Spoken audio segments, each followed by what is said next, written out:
Now, dear audience, dear participants, we are going to hear more about our mutual border crossing cooperation project, Arctic Europe Tourism Cluster. So I would love to welcome here to tell you more, Nina Forsell. The floor is yours.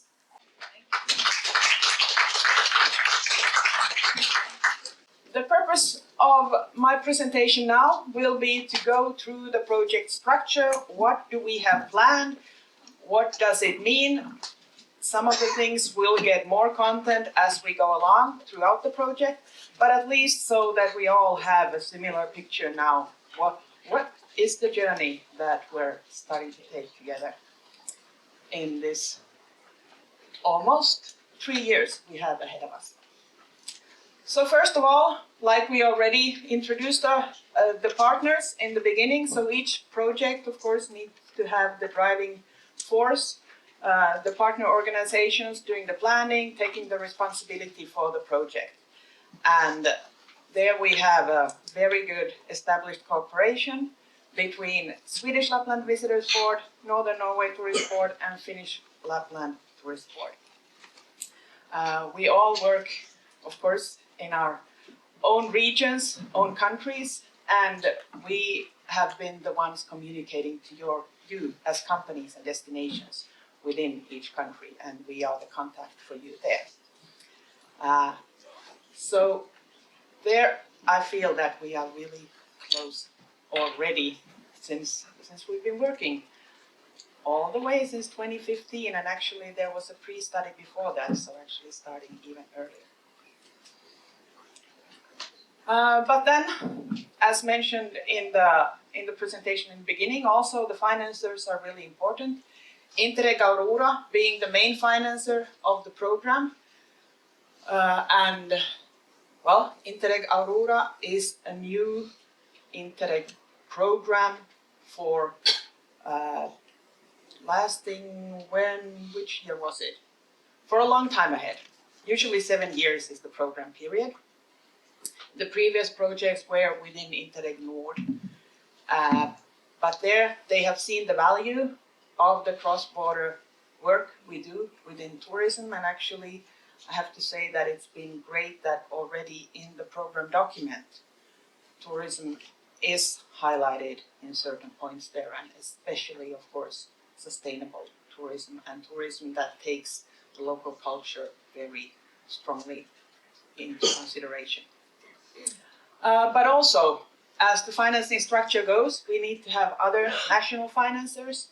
So there we see the long list of them.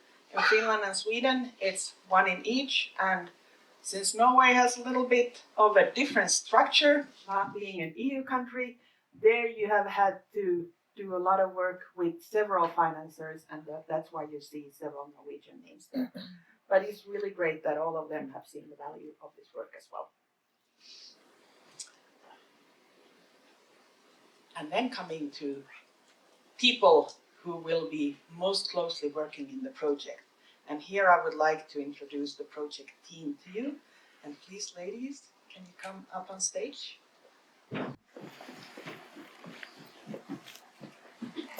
So here, first of all, we have Alexia Diakaki, who is our project manager from or for Norway. I would actually like to use both there.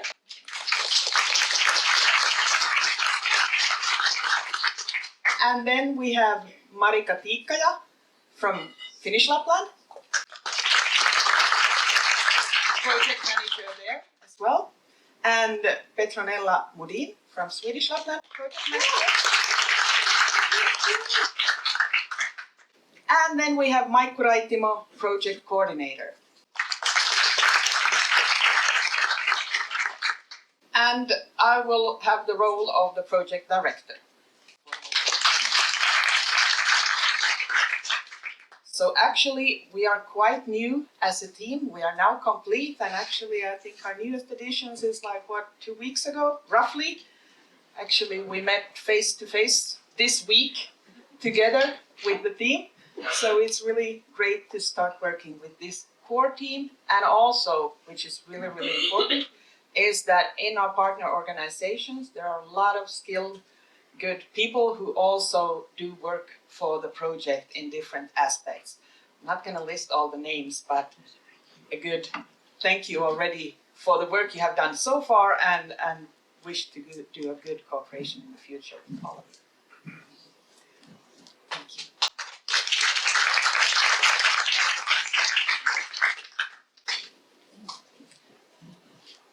So these are the people to be in touch for any questions or ideas or concerns or whatever regarding the project.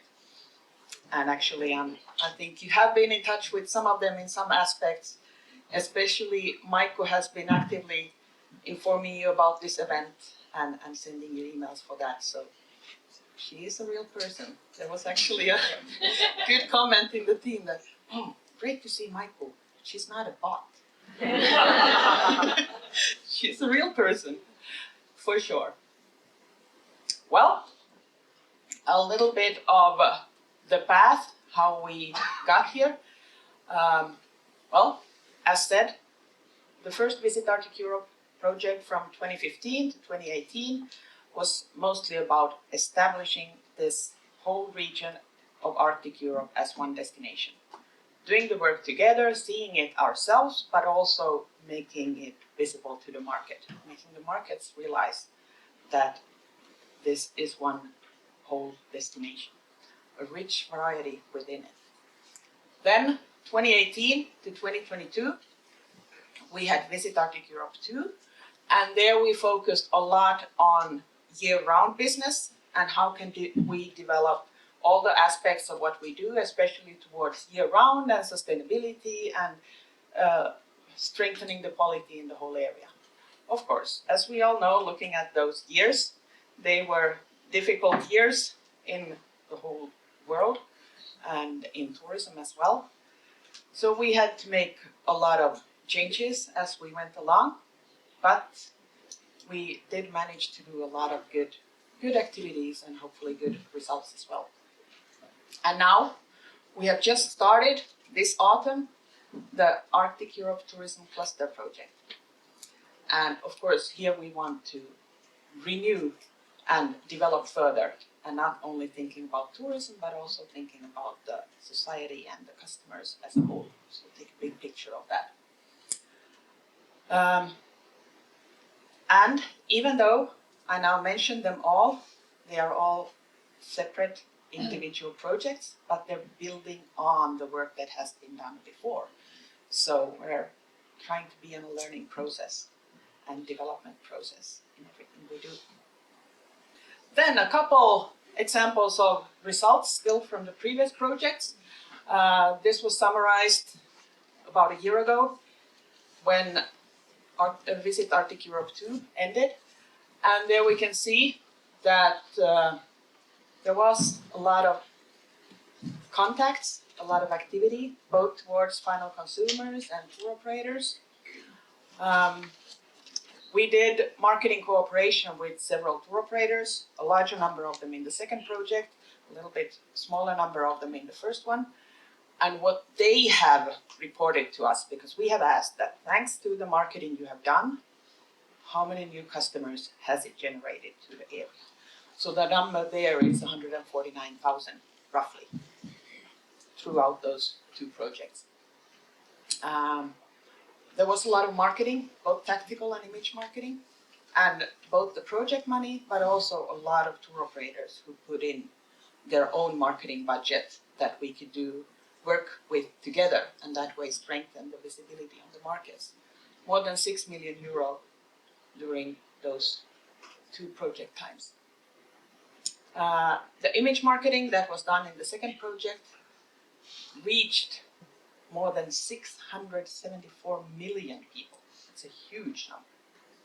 Maybe you remember some of the campaigns, naming Auroras, Eat the Landscape, or things like that. They got a lot of attention abroad. Of course, they were geared towards the other countries' markets. And also, what a lot of you have commented on, when discussing joining the project, it's been like, well, will there be those sales workshops again? Yes, there will be sales workshops. In the previous 2 projects, a total of 7,500 of those meetings between you and the tour operators, either live or digital. During COVID, we had to go digital. Otherwise, we prefer to meet people in real life. And some other great numbers here, actually, which is not a number, but what I like to highlight as one great advancement is the Arctic route. I see Trond Arne here from West Arctic in the middle of the audience. That was a need and an idea and some background work that was done in the project. But then the companies, they're Bussring, West Arctic, and Eskelinen, and first SJ and then Vy, they grabbed the opportunity to make business out of it. So it's not the project who is running a bus connection, but we were helping along and doing the background work there so that they saw the opportunity for the business. So as you know, projects are not supposed to be the ones doing the business, but we are helping you and trying to make it easier for you to develop. But yes, now concentrating on the current project that we're in. Officially, we started from August, but like big time, I would say kick off now, today. And then the project time will continue until July 2026. So actually it will nicely cover the 10-year anniversary that Annika noticed. So in the autumn of 25, we need to remember to celebrate the 10-year anniversary of the Arctic Europe Cooperation. The total budget of the project, so all countries, all public financing, all your financing, everything together is a little bit more than 4 million euros, and it's evenly divided between each country. So divided by 3, then you get 1 country share. And actually right now we have a really nice round number of participating companies and destinations in the project, exactly 100. Even though we know that there's a couple still considering, so it might be even higher. But yes, round of applause for all of you.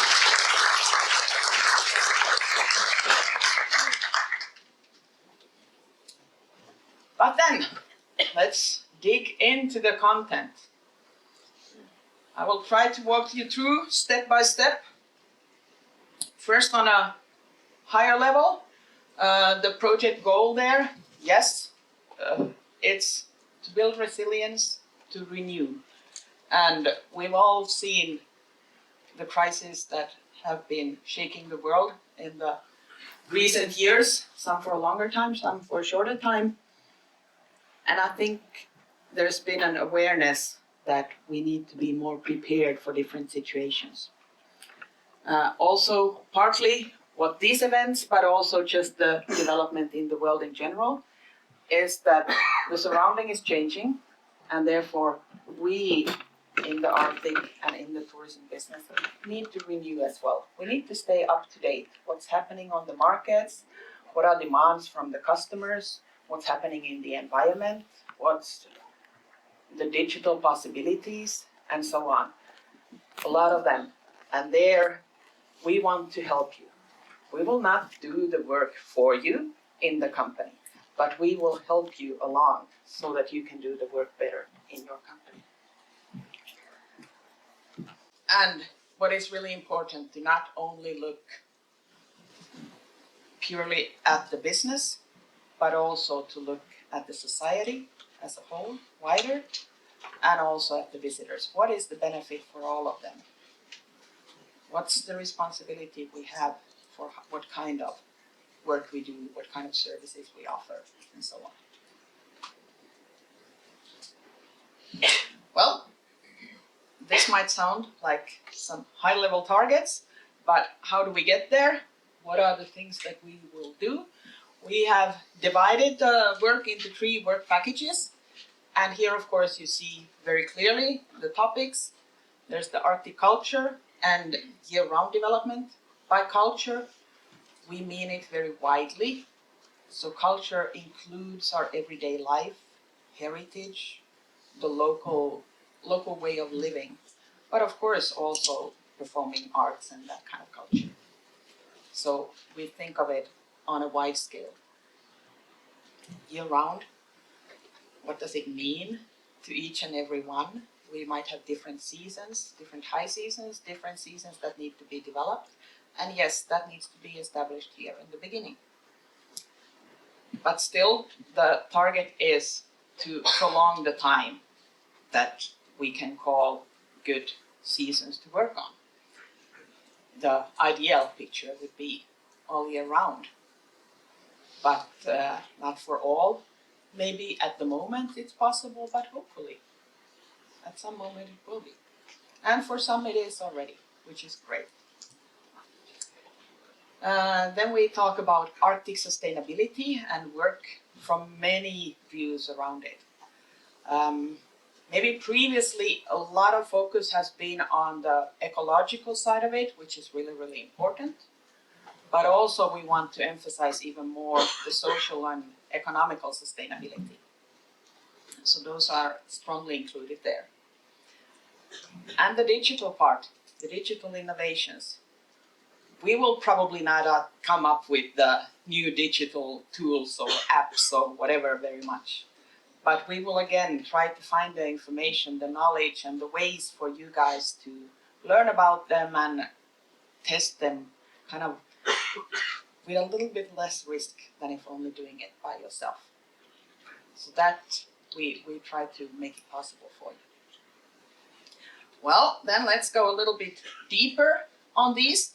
The first work package, which I probably almost described already there in the previous slide, but regarding culture and year-round. So yes, we want to help you develop and establish those connections also with the cultural stakeholders. Who are they? Some of you have worked with them very closely already, maybe with local storytellers, local handicraft or performing arts. But some might still need a way. How can I incorporate this into our business? How can it show stronger? Or maybe how can it show in the small things? Not maybe as a sole only reason, but how can it show in the food, in the service, in the atmosphere, and so on. Many of you are really good at that already.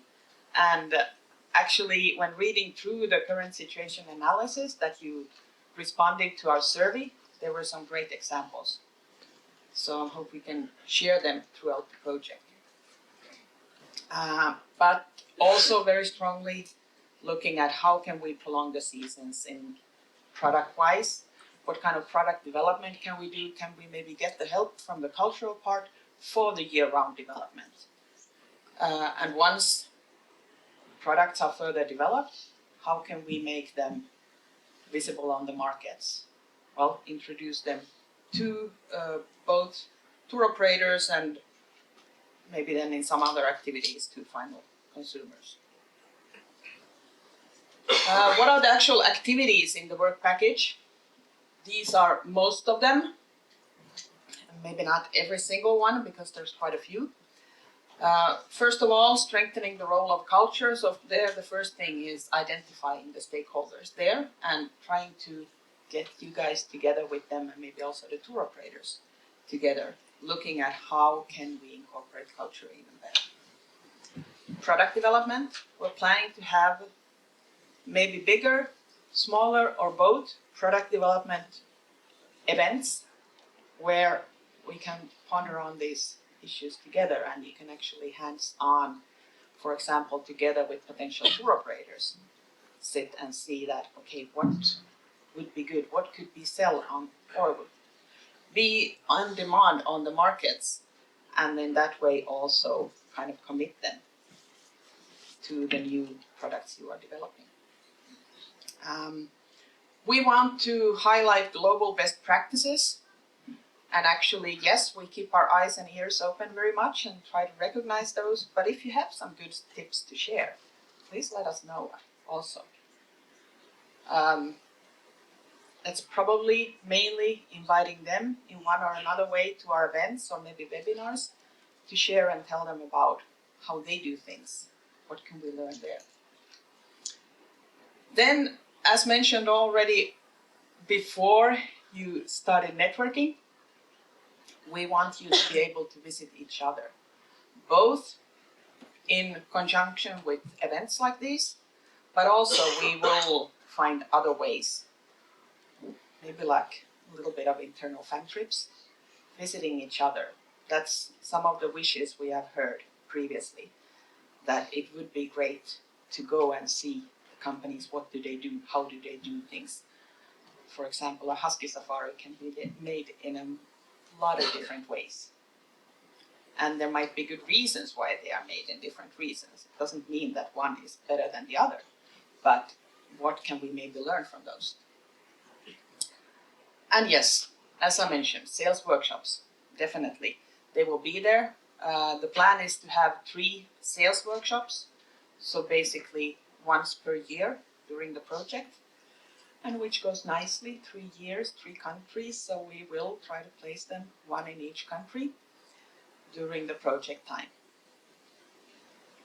And actually, once we have gone through both the material that you answered in the survey beforehand, and also what you will be doing tomorrow in the workshops, then we kind of see the final need for the potential seasons. And that's when we can then establish when to have the sales workshops as well. Also, we will invite tour operators to visit in the region. We call it knowledge transition tours.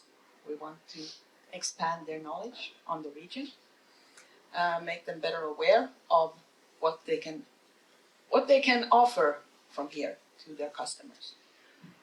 And that's also actually one thing that we've had a lot of feedback and comments on. Will there be fan trips? Well, there will be tour operator visits, yes, to some extent.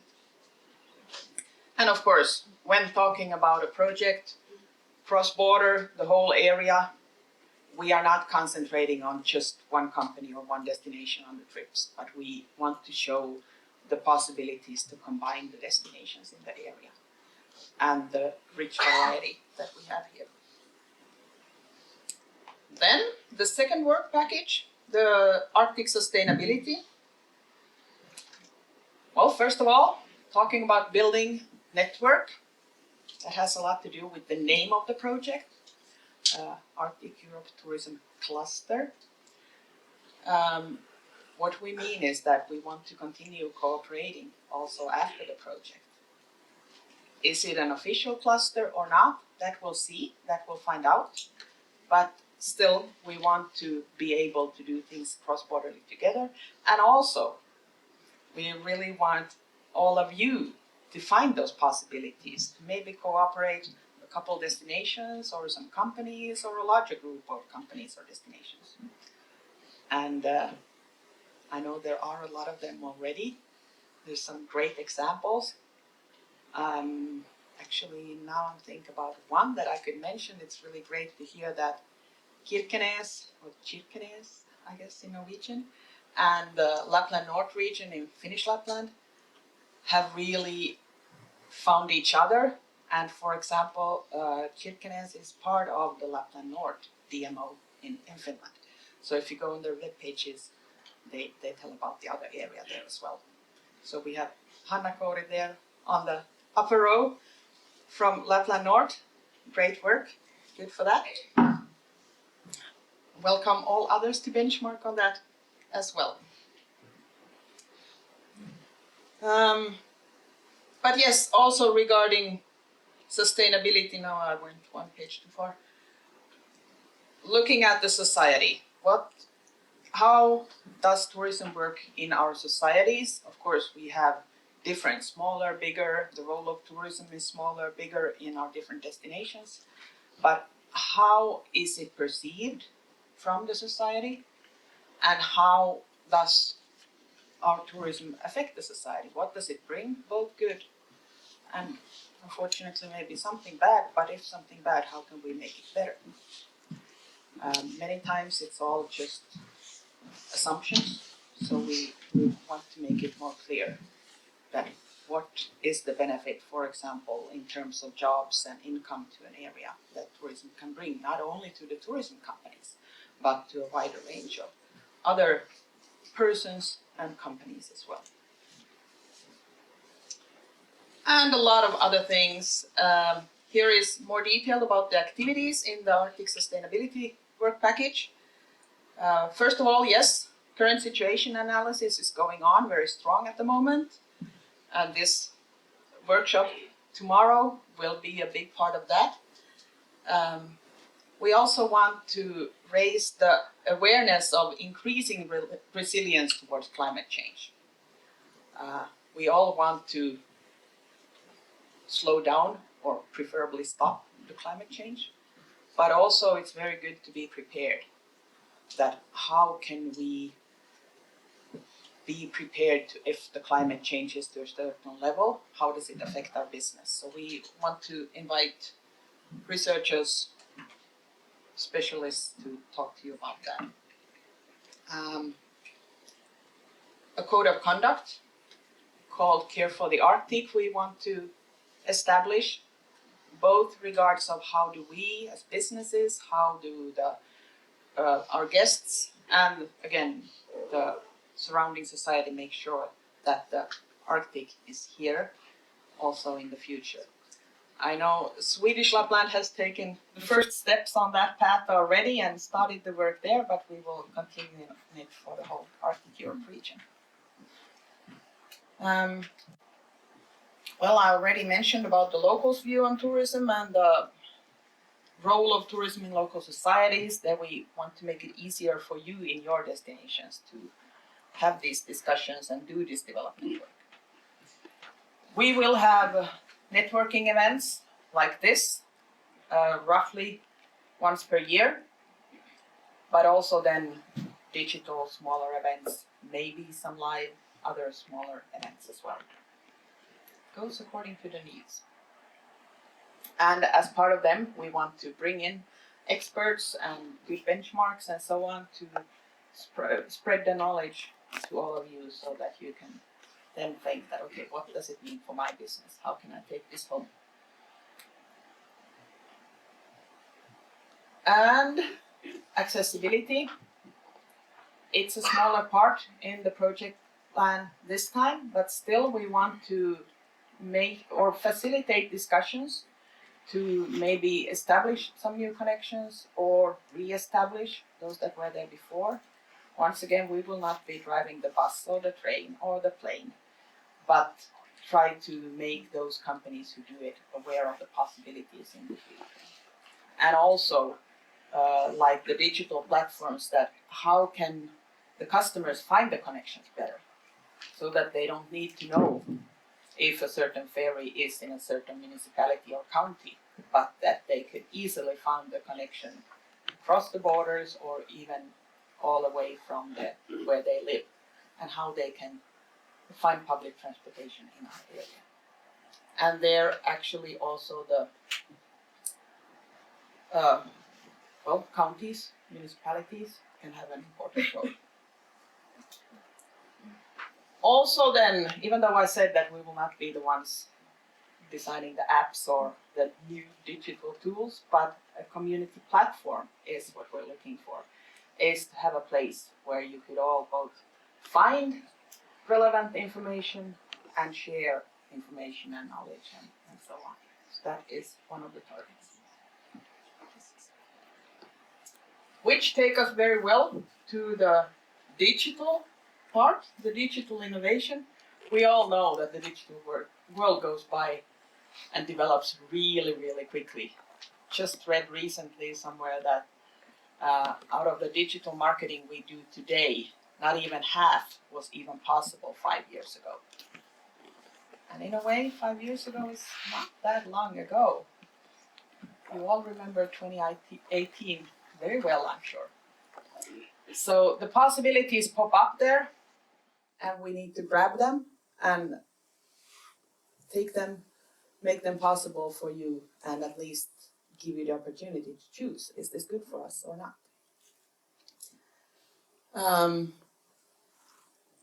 Mostly marketing, but also it can be other digital tools as well for the use that you have in your companies.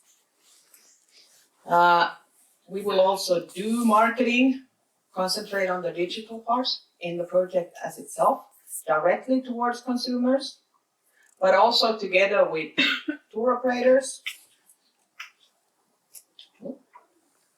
No. And we're looking at finding co-branding partners so that we once again could have more strength of doing things together with brands that share the values of the Arctic Europe brand, and how can we make this area better known among the customers, the right customers. And there actually is one of the activities in the digital work package is very much about how do we find the right customers? How do we first of all identify who are the customers we want to have in our services, and how do they behave? What kind of needs do they have? Where are they? How can we reach them? So on.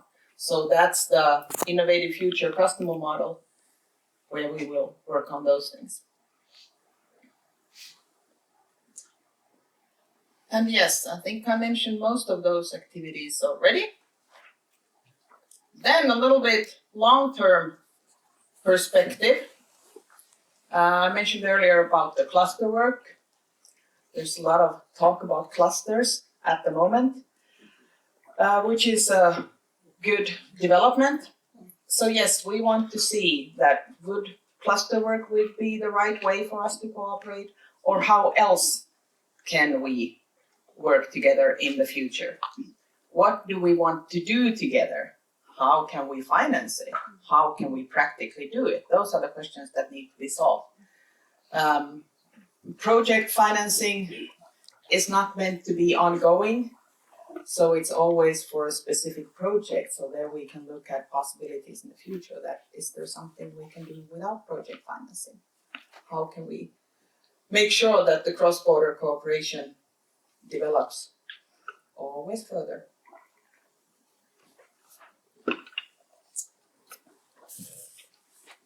Then, how do you get the most benefit out of all of this? Well, first of all, be active. And I don't doubt that at all. Just seeing how you all started networking about an hour ago, I can tell that we have a good active crowd here. So definitely hopeful with that. But what it actually means is that take part in events, in other activities, marketing possibilities, and so on. We try to inform them through several channels. There will be newsletters, there will be the base camp to share information. And if needed, if you have any questions, be in touch with us. We probably have the answer, and if not, then we will try to find the answer to your questions. But definitely, nobody will come and do your business for you. So you need to be active to get the benefits. And also, even though you do a lot of things already, I hope that everybody is open to new development and is willing to look at new opportunities, what can be done. And also open in sharing. Sharing is caring, as Katja especially always says. Katja Pettersen from Visit Alta here.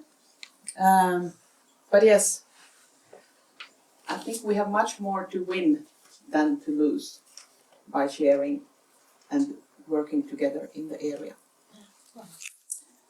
And yes, build networks, definitely. You might gain both in project activities, but who knows what else you can do together outside of the project. And really what I hope for all to think, we together as a whole, not me and them, but we together. And also to realize that even though this is a huge project, a 4 million project is very seldom financed by Interreg, Aurora, or any other financiers in this area. It cannot solve all the problems. It cannot take care of all the development. So that is also part of the discussion that we've had, that there might be some topics that are even common to all of us, or some that have more emphasis in certain types of companies. We cannot solve everything in one project.